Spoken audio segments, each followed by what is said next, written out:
y muchísimas gracias por la invitación para participar de este interesantísimo congreso que reúne a gente de muy alto nivel. Me siento honrado realmente que me hayan invitado.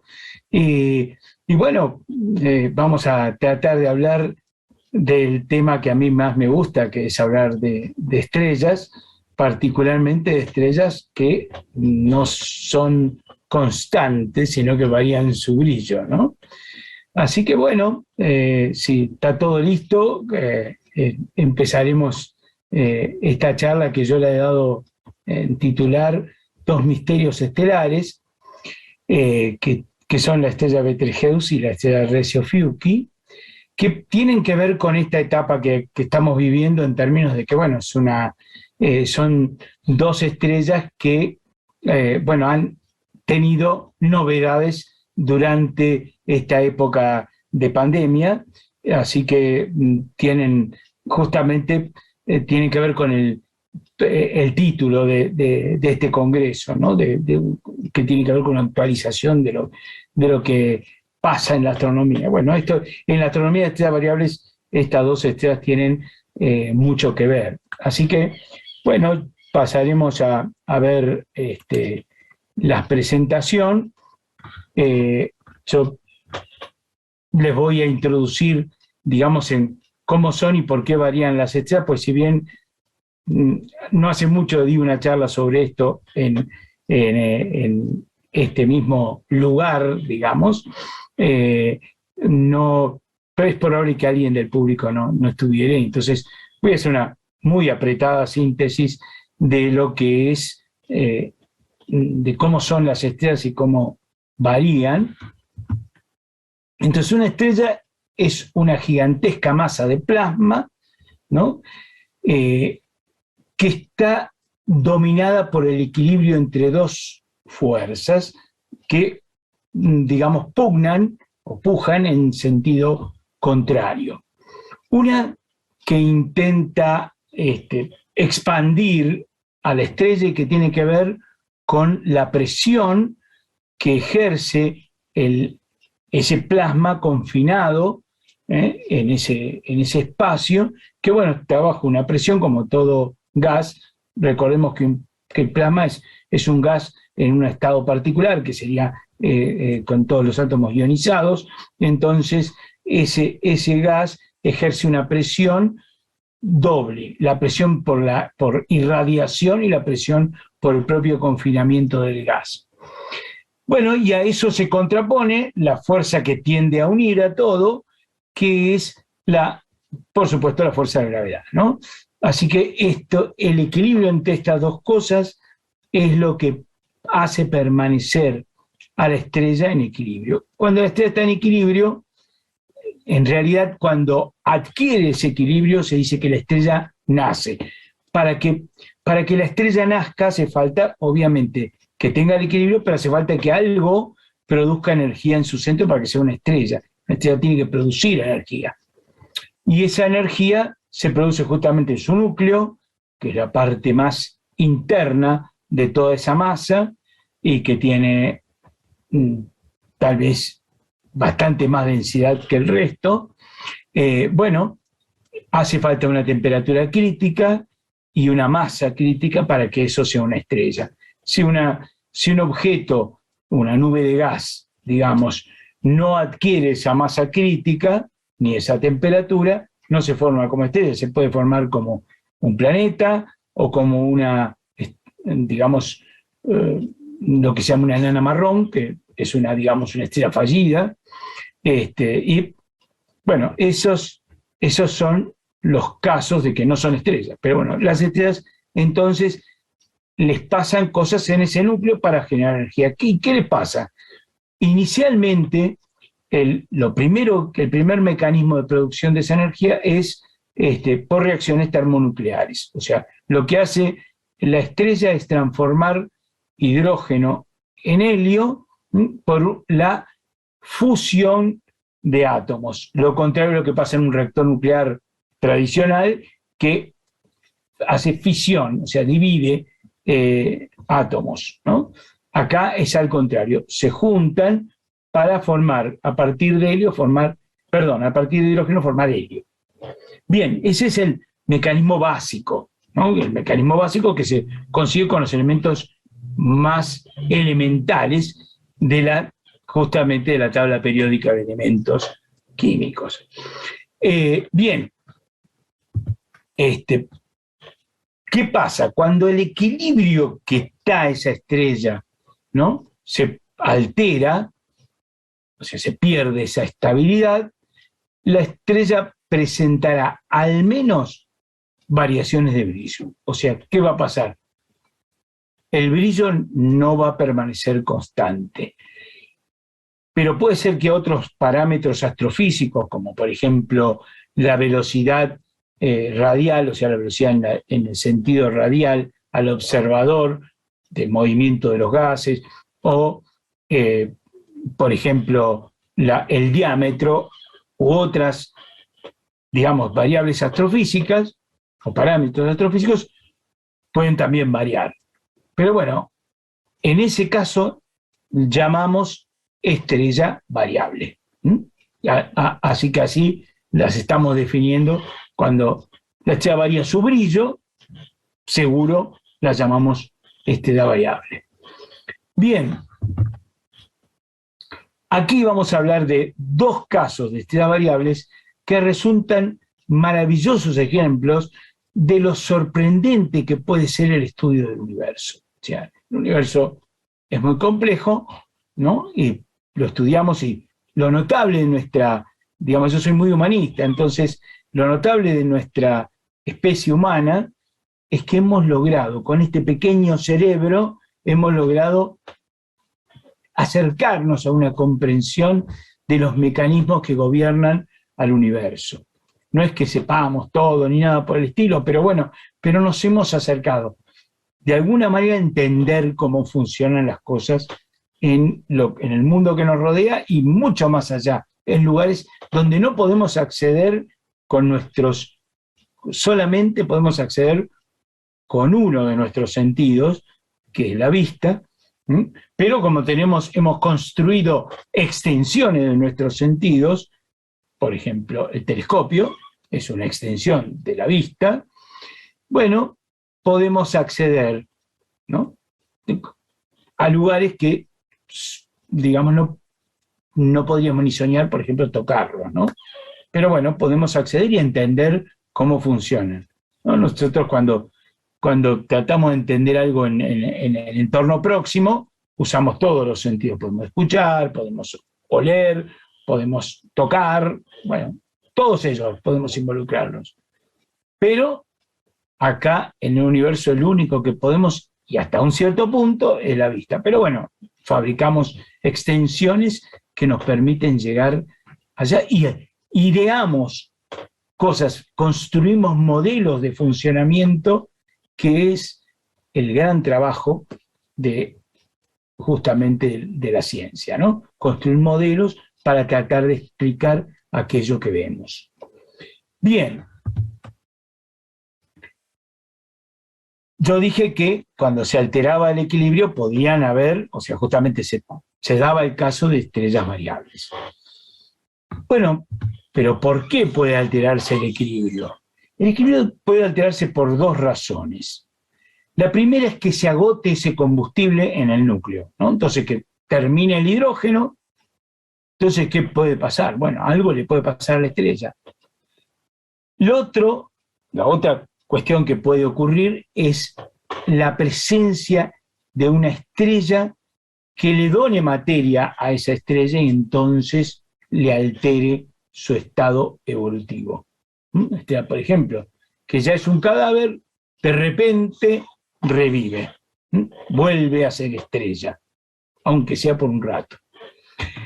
Bien, las primeras intentan restaurar el equilibrio de diferentes maneras, ¿no?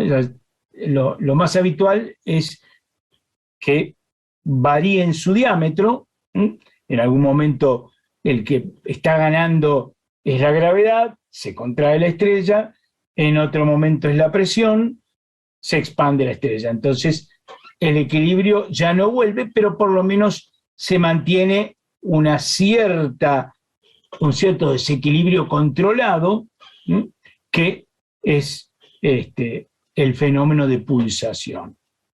Las variables pulsantes son muy importantes.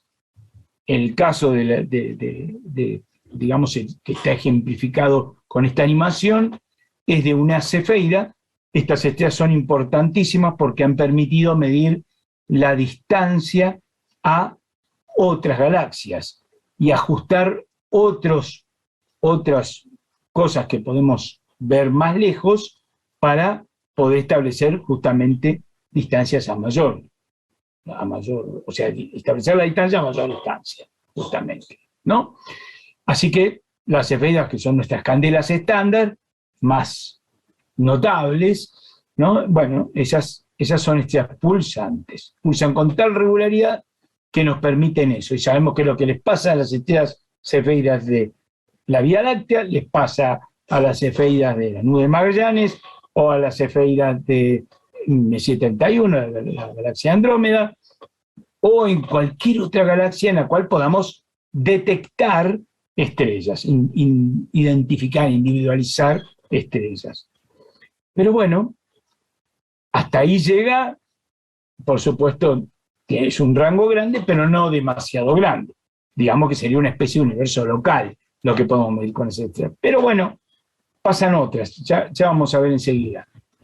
El tema es que el segundo caso es cuando hay una estrella que está muy próxima a otra en un sistema binario, que se llama binarias cerradas, donde una estrella menos evolucionada le dona materia a una compañera más compacta, por ejemplo, una enana blanca, que es una estrella, ya es un cadáver estelar, y al estar próximas, por la fuerza de marea, se deforman y la enana blanca jalona, digamos, el material. ¿Y qué pasa?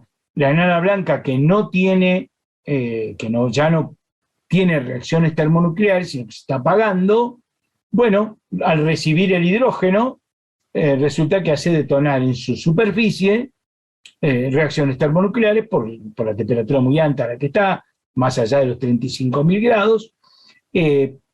Ese calentamiento hace que empiece a brillar de golpe. Digamos, esos momentos de brillo varían de acuerdo al quien se trate los componentes del sistema binario, ¿no? Pero bueno, ahí tienen ustedes un ejemplo de una estrella normal con una estrella enana blanca, y que esto es una típica variable eruptiva, así se llama, ¿no? Pero bueno, la restauración del equilibrio, evidentemente, del brillo va a ser aumentar de brillo, pero después se apagará cuando se agote ese hidrógeno que está entregando, ¿no? O sea, porque va a ser como una especie de momento. Después tal vez podrá repetirse. De hecho, nos vamos a referir a aquellas que sí repiten, que es el caso de RS Fluke.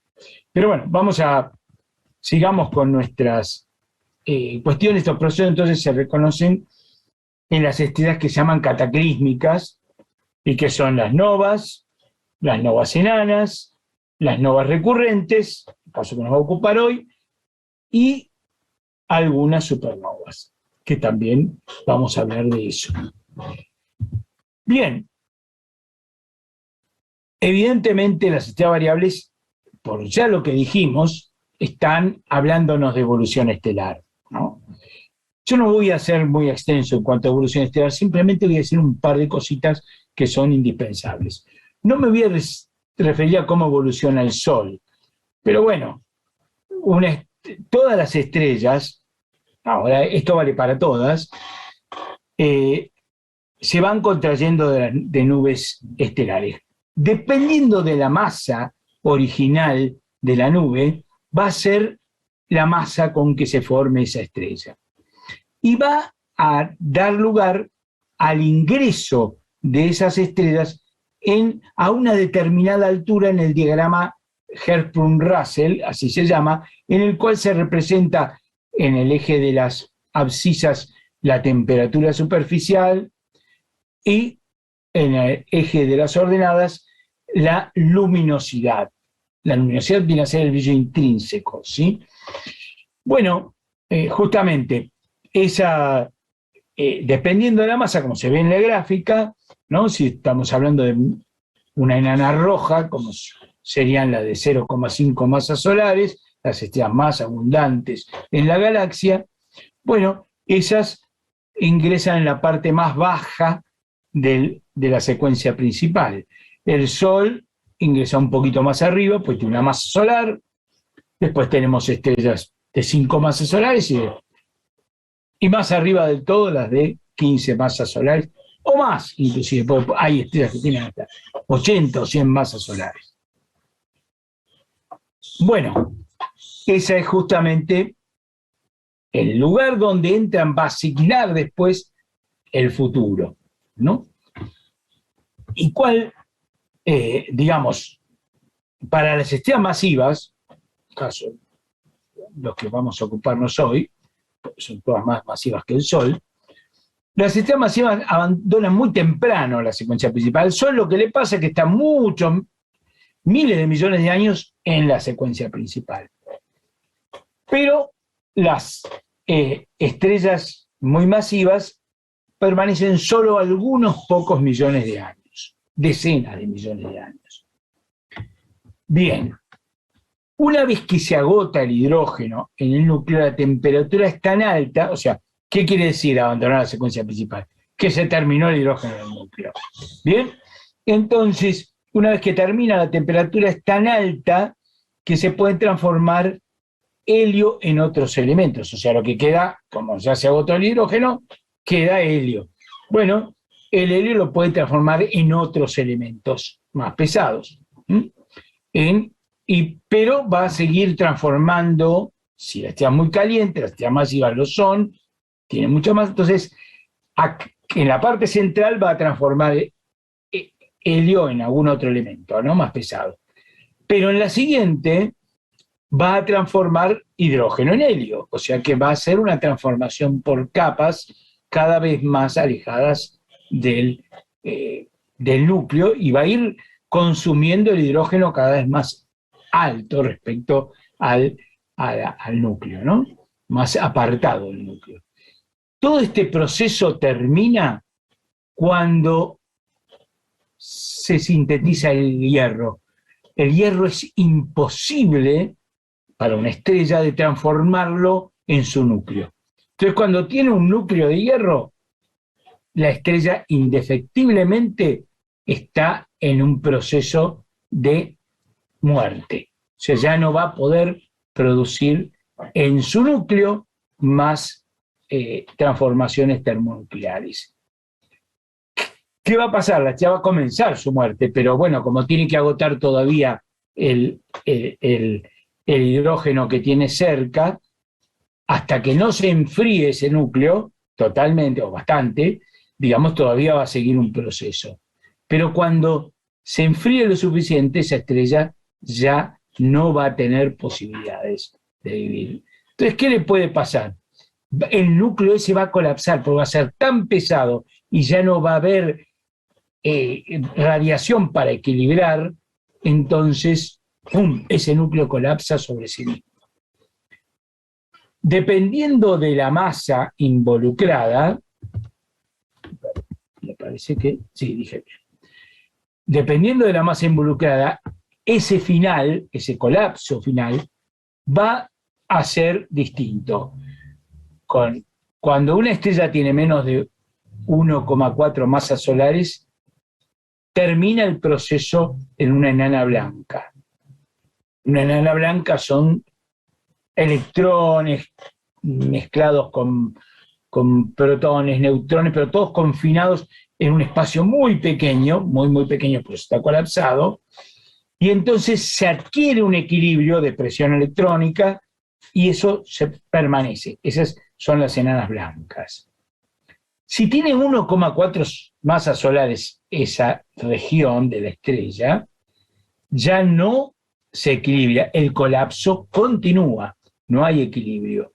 Entonces, ¿en qué termina eso? Y termina en una estrella de neutrones, donde ahora ya los espacios son tan pequeños que ya no hay electrones dando vueltas, sino que quedan todos transformados, protones y electrones se combinan, se juntan, quedan todos neutrones.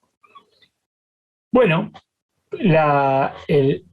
si tiene más de 4 masas solares ese núcleo, ya el colapso no para. Entonces, ¿qué obtenemos? Lo que se llama un agujero negro, que es un colapso absolutamente impasable por ningún tipo de radiación. Entonces tenemos el fin absoluto de lo que es ese núcleo. Ya no está más en nuestra, digamos, posibilidad de verlo o detectarlo de alguna manera, salvo por algo que le haga algún vecino. Ahí tienen ustedes lo que sería la explosión de una supernova. O sea, ¿qué es lo que pasa? El núcleo se colapsa, en ese colapso hay un aumento tremendo de temperatura, y entonces la atmósfera es expulsada violentamente, eso es lo que están viendo ahí, y queda un objeto compacto, puede ser, si es una estrella supergigante, va a quedar un pulsar o una un pulsar que sería una estrella de neutrones, o va a ser un agujero negro. Ahora, esa liberación de energía al espacio hace que en ese momento se transformen en elementos más pesados que el hierro, porque la temperatura es tremenda, la liberación de energía es brutal. Entonces, en el colapso y en el proceso de la supernova se generan una serie tremenda de elementos hasta las tierras raras, el uranio, etc., ¿no? Y así es como se ha poblado el universo de sustancias que están en nuestro cuerpo algunas y otras que están en nuestro ambiente, ¿no? Por eso se dice vulgarmente que somos polvo de estrella, ¿no? Porque realmente es eso, ¿no? El final de una estrella es lo que nos constituye. Bueno, este tipo de supernovas se llaman de colapso del núcleo, core collapse supernovae. O también se la llama supernova de tipo 1b, 1c o 2. O sea, el 1 romano, ¿no? Esos son las 1A son otro caso que vamos a tratar enseguida. Bueno, este es el destino final de estas estrellas. Pero bueno, ahora vamos a referirnos, sí, ya habiendo contado más o menos estas cosas que pasan, nos vamos a referir a las variables que quiero tratar. Bueno, la constelación de Ofiuco, Ophiuchus, lo quieren decir en latín, en esa constelación en que Ofiuco es un personaje, por supuesto ustedes lo van a ver al revés, a quienes están en el hemisferio norte lo van a ver al revés que como yo lo veo, pues yo vivo en el hemisferio sur en 34 grados de latitud, por lo tanto el cielo está exactamente al revés, porque yo estoy parado al revés que ustedes. O sea, digamos que para mí ustedes están colgados de los pies, ¿no? Tienen la cabeza colgada de los pies, ¿no? Si yo estoy parado, ¿bien? Ustedes deben pensar lo mismo de mí, sin duda. Pero bueno, Ofiuco está colgado de los pies porque es un personaje armado en el hemisferio norte. Ofiuco recuerda a Escolapio, que era para los romanos era el dios de la medicina, ¿no? el dios creador de la medicina. Bueno, esta constelación tiene, justamente, es una de las constelaciones por las que atraviesa la eclíptica, o sea que en algunos días al año el Sol anda por ahí, también los planetas, por supuesto. Pero bueno, esta constelación está al noreste, digamos así, de Sagitario y al norte de Escorpio, para citar dos constelaciones muy fácilmente encontrables. Esta tiene las estrellas más débiles, es un poco más difícil de identificar, pero bueno, ahí la tienen ustedes. El señor Escolapio sostiene una serpiente, porque bueno, es parte de la mitología, griega y romana, señor Ofiuco. Y bueno, la serpiente, por supuesto, la sostiene por el medio, o sea que esta otra constelación, Serpens, o serpiente, tiene la cabeza, caput, y por el otro lado tiene la cauda, la cola. Así que ahí está. En estos días, justamente, estamos todos muy inquietos por el cometa Leonard, ¿no? Bueno, justamente ahí a la derecha en la imagen de Ofiuco está Scutum. Hoy el cometa Leonard está en Scutum, justamente, ¿no? Que es el escudo de Sovietsky, una constelación muy antigua también. Bueno, y dentro de estas estrellas que componen a esta constelación, hay una estrella de magnitud 12 normalmente, que no se la ve a simple vista, obviamente, hay que usar un telescopio, digamos, de aficionado, pero importante, ¿no? Por ejemplo, un telescopio de más de 10 centímetros seguro, mejor un telescopio de 15 para poder verla a esta estrella en épocas normales. Pero esta estrella suele tener un comportamiento que, como pasó en agosto de este año, llegó a magnitud 4,5, una cosa así, súbitamente, de golpe, de un día para el otro. Bien, bueno, ahí está marcada ese RS Ophiuchi, está marcada en verde en el dibujo, o sea, esto es una foto, y justamente ahí está ella, porque esa foto fue tomada al día siguiente de la erupción, ¿no? La tomé yo desde aquí, por supuesto. Está tomada con un celular, no es, fíjense, con qué uno puede inclusive hacer un descubrimiento, ¿no? Yo no la descubrí, pero esa es el caso.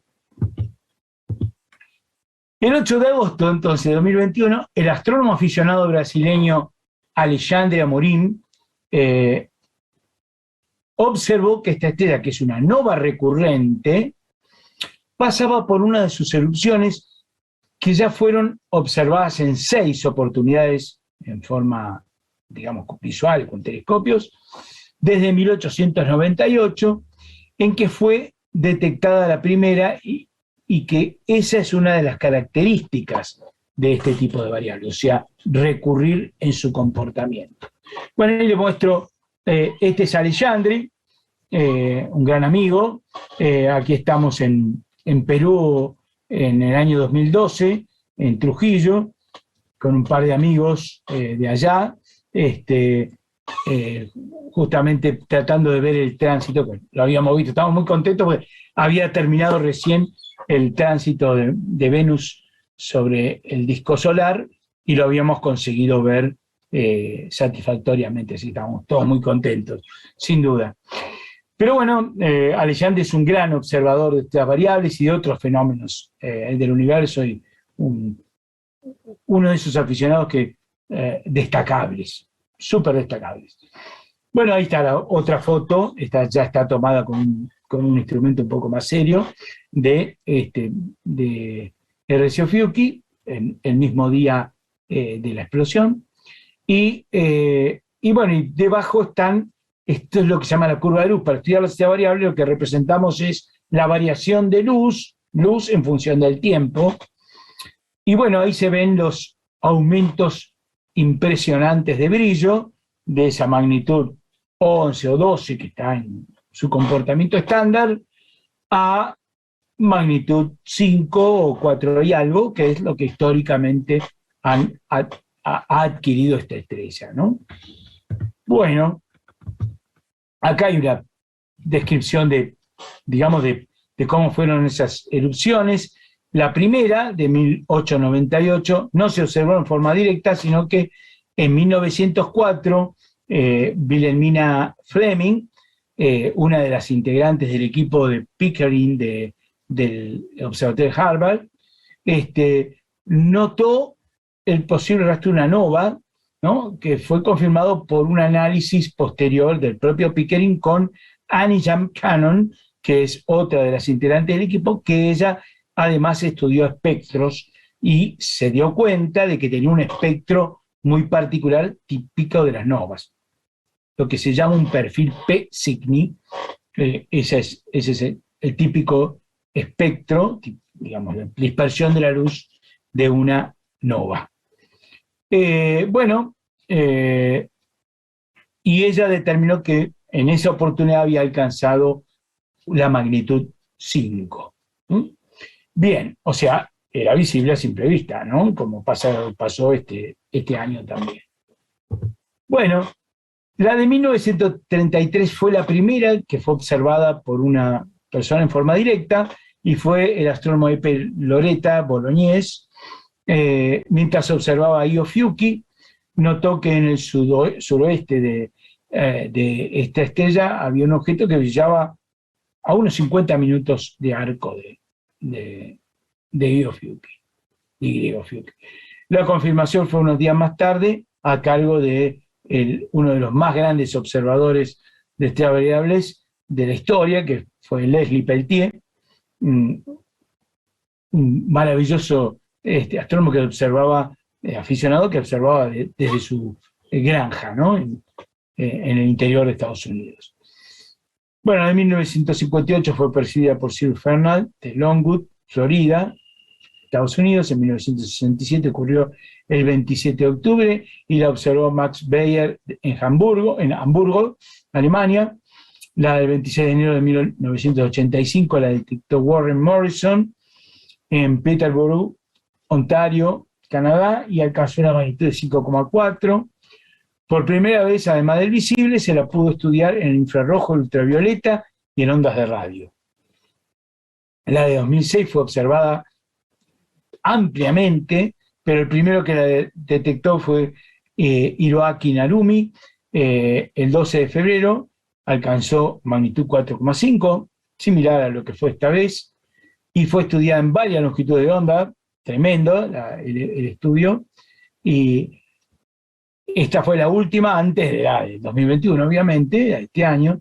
2 no fueron detectadas por haber ocurrido en épocas en que está el Sol en Ofiuco, entonces no podemos verla, la estrella, ¿no? Estamos impedidos de verla. Bueno, pero se fueron recuperadas esas 2 oportunidades. La de 1907 fue por Scheffer quien la recuperó, y en 1943 fue Oppenheimer, un aficionado de ABSO, buceando, digamos, en los archivos de observaciones de ABSO, notó que había un incremento que después que no pudo seguirse, pero ese incremento le dio la sospecha de que estaba por ocurrir una erupción de esta estrella. Bueno, vamos a ver un poquito más de lo que son las novas recurrentes. Entonces, son variables clínicas, en un caso particular de las novas. Se trata de estrellas binarias simbióticas, o sea, intercambian materiales, eso quiere decir simbiótico, en que una de las componentes es una enana blanca, la principal, con una masa aproximadamente muy próxima al límite de Chandrasekhar, que es el de 1,4 masas solares, y una gigante roja, que esta constantemente le dona material rico en hidrógeno a la primera. Y en particular el periodo orbital de RCO Fiuchi es de 455 días. En este caso, el plano orbital de esta estrella no coincide con el visual, si no se produciría un eclipse. Hay otras 2 novas recurrentes, que son T Coronal Borealis y U Scorpii, que sí se produce ello. U Scorpii es la que más erupciones hemos detectado, está muy estudiada. T Coronal Borealis está muy estudiada, pero solamente hemos detectado 3 erupciones. Bueno, cuando se acumula suficiente material en la superficie de la enana blanca, se produce una explosión termonuclear descontrolada. O sea, ¿qué quiere decir esto? Que no es que, como pasa cuando son las explosiones, digamos, lo que ocurre adentro de la estrella, que está bajo el control de la gravedad. Acá no, acá es algo que, bueno, explota y entonces hace una onda expansiva que va aumentando de diámetro, es lo que vemos justamente en esta imagen. Esto vendría a ser la onda expansiva, y esto es lo que se llama un disco de acreción, que es donde se va acumulando el material que va a terminar cayendo en la enana blanca. ¿Mm? Recuerden ustedes que la enana blanca es la estrella principal, o sea que la otra gira en torno a la enana blanca. Bueno, el tema es que lo que le pasó a la gigante roja. La gigante roja está tan evolucionada que ha llenado su lóbulo de Roche. El lóbulo de Roche es esto. Estos son los puntos de equilibrio en el sistema binario, ¿no? Cuando la estrella llena el lóbulo, entonces empieza a filtrarse materia al otro lado, ¿no? Eso es lo que ocurre. Bueno, acá el punto de equilibrio es un punto lagrangiano, así se llama, y esto es la corriente que se genera entre ambas estrellas, ¿no? Este es el lóbulo de Roche de la enana blanca. Bueno, y aquí tenemos el disco de acreción. Esta es la rotación del sistema, para qué lado rota. Bueno, esto se llama mancha caliente. ¿Por qué? Porque esa zona es donde el roce del disco rotando con el gas que va acretando provoca un aumento tremendo de temperatura. Bien. La importancia de este escenario es porque esto podría ser el progenitor, o la progenitora, digamos, esta situación de una supernova de tipo 1A, que son las supernovas, justamente, que son muy parecidas en masa en todo el universo, y por lo tanto, cuando detectamos tiene una curva, digamos, de aumento de brillo muy particular, se la puede identificar fácilmente, y entonces la podemos detectar porque es un aumento enorme, brilla más a veces que el núcleo propio de la galaxia, que las aloja, y entonces podemos detectarlas en los confines del universo. De hecho, el telescopio Hubble la ha detectado a distancias tremendas, y gracias a eso es que sabemos que la expansión del universo no es toda pareja, sino que hay una aceleración de la expansión del universo. Bueno, eso gracias a esta supernova de tipo 1A, que se calibran sus distancias con las cefeidas. Por eso están encadenadas estas candelas estándar, ¿no? Así que bueno, al día de hoy conocemos 28 novas recurrentes, nada más. 17 están en la Vía Láctea, 7 en M31 y 4 en la nube mayor de Magallanes. Bueno, esto es de la erupción de 2006, que como le dije, se pudo observar muchas cosas, y lo que hicieron acá Chesnot y O'Brien O'Brien en realidad, porque es hacer juntar lo que pasa con el material eyectado y lo que está pasando, o sea, con el material eyectado en otros momentos o con el viento estelar, eso es lo que empuja a la pérdida de masa de la gigante roja, con lo que pasa con la estrella enana blanca, los anillos que van generando en la expansión.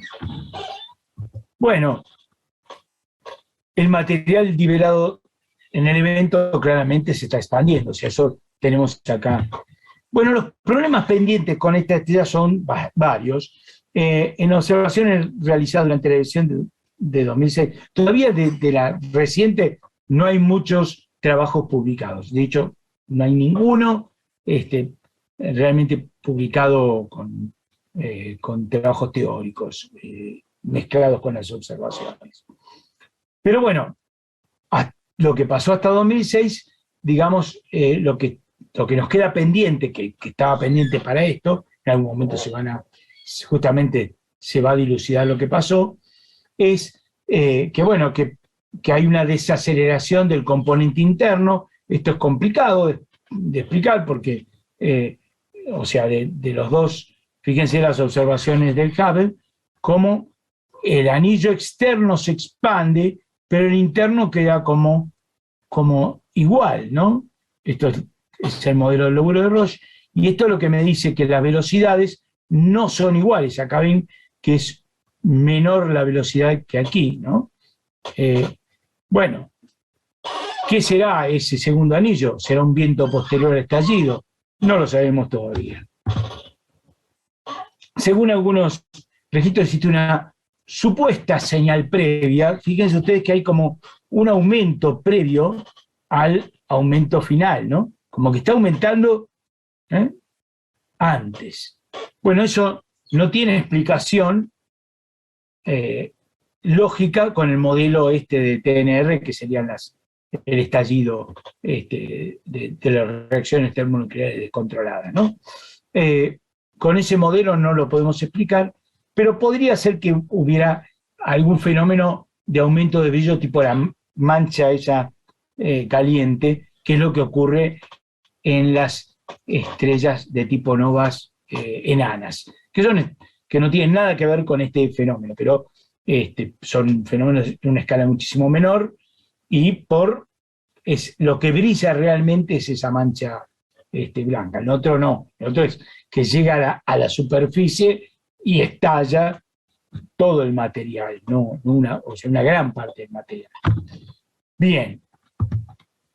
Y el otro tema crucial acá, para saber si estamos hablando realmente de un progenitor de supernova de tipo 1A, es el tema de qué composición química tienen las enanas blancas. Las enanas blancas se diferencian, hay clases distintas.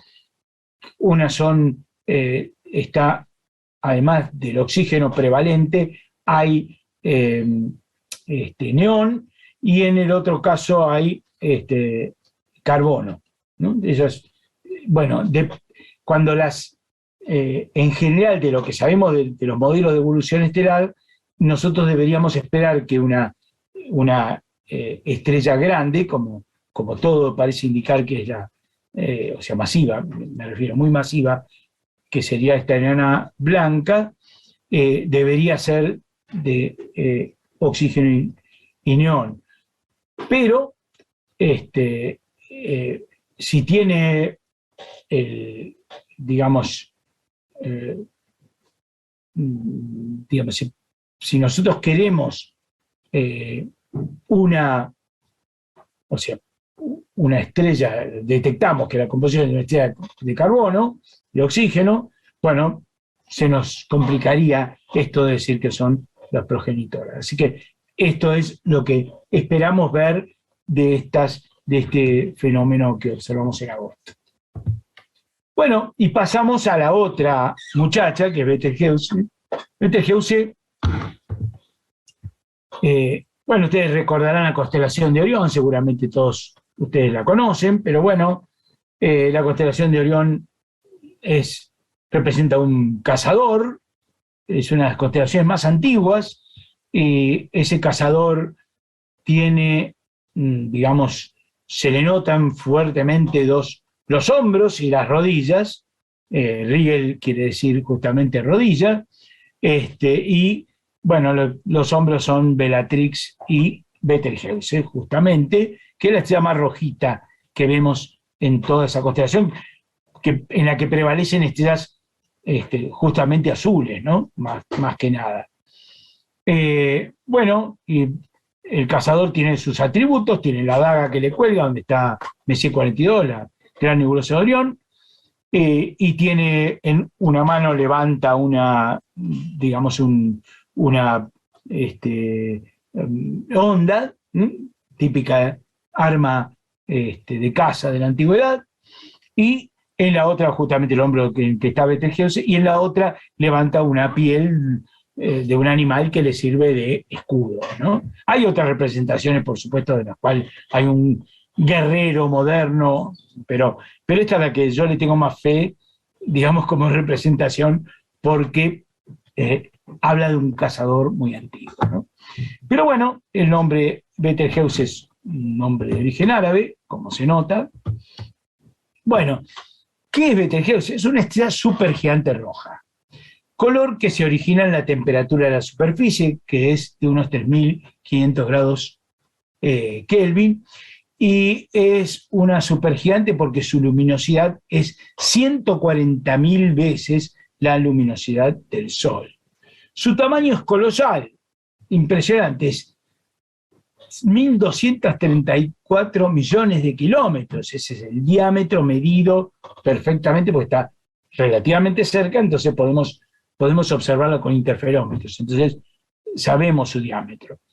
Pero digamos, eso que es 887 veces el diámetro del Sol, nos indica que es muy poco densa, porque en ese tremendo diámetro hay 11 veces la masa del Sol. Bueno, como es una estrella ya en el final de su vida, tiene unos procesos de lanzamiento de masa al exterior por viento tremendos, como se ve en esa imagen obtenida en el BLT, en el telescopio muy grande acá en Chile, en Cerro Paraná. Bueno, esa es una imagen, digamos, nítida de Betelgeuse que realmente se puede ver el diámetro de la propia estrella y también todo ese material que arroja al espacio. Dista de la Tierra 642,5 años luz, o sea, está realmente bastante cerca. Y esto significa que la luz que vemos hoy salió de la estrella en la Edad Media, ¿no? Y todos estos datos nos hablan de una típica estrella muy masiva que tiene un ciclo de vida muy breve, 10 millones de años, póngale, y esa es la edad en la que tiene hoy, que contrasta con la edad del Sol. El Sol está en la mitad de su vida, pongámosle, y tiene 5.000 millones de años. O sea, eso es como de una persona de 40 años, que es lo que, con la expectativa de vida que tenemos hoy los seres humanos, ¿no? Pero esta con 10 millones de años solamente, está cerquita de su final. ¿Cuánto le pueden faltar? 100.000 años. Alrededor de eso. En el año 2019, diciembre, empezaron a detectarse una caída de brillo. Yo ahí tengo imágenes tomadas por mí, con celular, creo que son todas con celular, en 17 de noviembre, por acá, donde la estrella está tan brillante como Rigel, está muy brillante, pero ya acá está mucho menos brillante, el 25 de diciembre, ya tiene el brillo de Bellatrix, ¿no? Acá rivaliza con Rigel y acá está del brillo de Bellatrix. Bueno, y por acá pasa lo mismo, y acá ya ha recuperado brillo, como ven, ya está más brillante que Bellatrix. Bueno, eso es, mi amigo Ed Guinan fue quien, desde de la Universidad de Villanova, Estados Unidos, es quien anunció el fenómeno en un telegrama de la Unión Astronómica Internacional, que él percibía que estaba disminuyendo el brillo. Y bueno, así que ahí en esas imágenes se nota claramente lo que hemos dicho. La curva de luz de Betelgeuse de 2018 a 2022, la vemos ahí, o sea, 2022 todavía no llegó, pero sería el borde de acá, sería diciembre de 2021. Acá ven ustedes un mínimo típico, que no tiene nada que ver con lo que fue este mínimo que llegó a estos valores, ¿no? O sea, magnitud 2,3. Yo creo que esto no es muy real, pero deben de haber andado por aquí, ¿no? Pero bueno, estas son observaciones de APSO, algunas visuales, otras, estas verdes son mediciones fotométricas, ¿no? Pero fíjense ustedes, esto es lo habitual en la estrella y este fue este desvanecimiento grande. Muy bien. Está a punto de explotar como supernova, que algunos dijeron, esto podría ser, ¿no? Que los medios empezaron a bombardearnos con eso, que iba a brillar tanto como la luna cuando explote, y es cierto, eso podría llegar a ocurrir, pero yo les diría que no lo esperen, porque puede tardar miles de años en hacer eso. Bueno, Monterge, que es Miguel Monterge, que está actualmente en los Observatorios de París, en Francia, y la becaria de doctorado de Canon de Le Bon, Bélgica, obtuvieron imágenes interferométricas cuando la estrella comenzaba a descender su brillo en el primer día de 2020, utilizando el interferómetro Sphere del telescopio VLT, o sea, lo que se llama el VLTI, porque sería el interferómetro del VLT, y ahí están las imágenes. Ustedes ven que el brillo es absolutamente distinto, ¿no? Acá está tenue, baja un poquito más, acá baja mucho, y acá está tenue, perdón, aquí está la estrella como es normalmente, acá está más tenue, acá está muy tenue, y acá está en marzo ya recuperando totalmente su brillo, ¿no? Así que eso, bueno, ¿y a qué se debió este evento? Bueno, lo que dice Montage es que justamente lo que pasó es que en un evento anterior, Betelgeuse lanzó un montón de materia al espacio, como viene ocurriendo constantemente, y ¿qué pasó? Que directamente ese material, al enfriarse levemente la superficie como en un mínimo normal, bueno, ese material se combinó con otros, formando moléculas. Esas moléculas se apagaron, ya no se calentaron tan fácilmente, y entonces empezaron a obstruir el brillo. Fue como una nube negra delante de Betelgeuse. Y eso es lo que ocasionó la abrupta caída de brillo. Entonces, realmente, acá ven ustedes, estas son imágenes tomadas por Kerbela y Montargis,